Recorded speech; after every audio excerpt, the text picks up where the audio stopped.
here's the cliff, and he throws the rock up. Let's change the color for the rock. Let the rock be blue.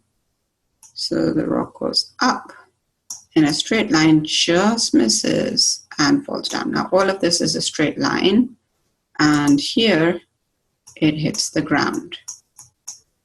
Okay, so what do we know? Let's write in black maybe what we do know. So if I want to enter text, red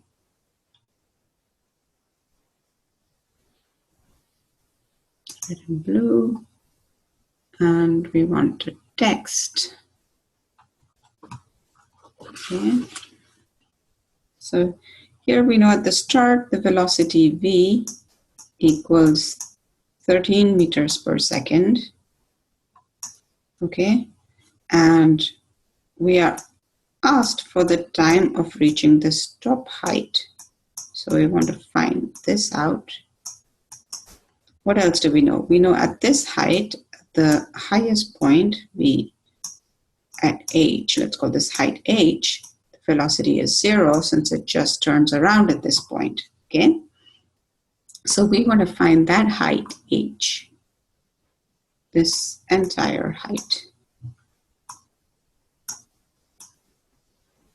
Now, if we set our origin here, then remember these distances are going to be negative, and anything upwards is going to be positive. Yeah? Okay, so if we want to find the time here or the height here, do we have a formula that we can use? Okay, if we want to find that distance above, okay, let's say this distance above, let's use a formula which is v squared minus v0 squared equals 2a delta x.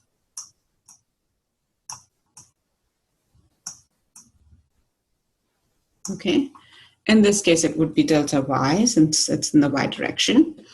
And we know this is the top point. Okay, so this is effectively vh.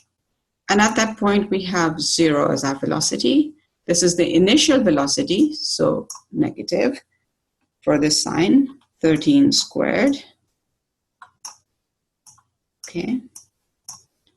And I'm going to solve this for delta x. So I'm going to divide by the 2a. So I'm going to divide by 2. Now, a is the acceleration due to gravity, which is downward. So it's negative 9.8. equals delta x, which is the height above this. So it's just this top height. And if you solve this on your calculator, you are going to get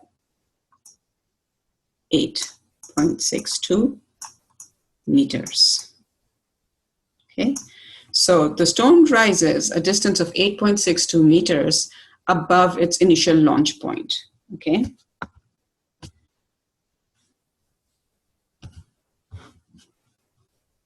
And how long does it take to do that?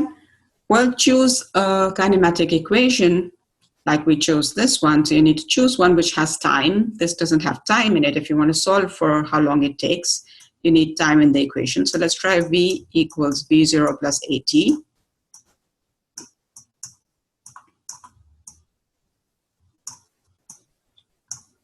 Well, we're interested in this time t at the final position of h. So these two are the final positions. This velocity is 0 again, yeah?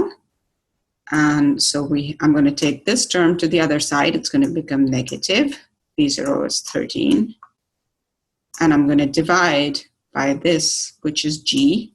So negative 9.8. I don't know if you can see this point, equals my time. If you can't do all these steps in one go, it's perfectly fine to solve for TH first and then put in the values. You will arrive at the same number.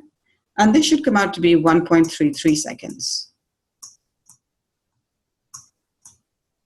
So at here, my time is 0. And here, now I know my time is, let's change the color since this is something that I obtained. let me put it maybe in purple. I have 1.33 seconds. After 1.33 seconds, its journey is entirely downwards. We're going to stop here.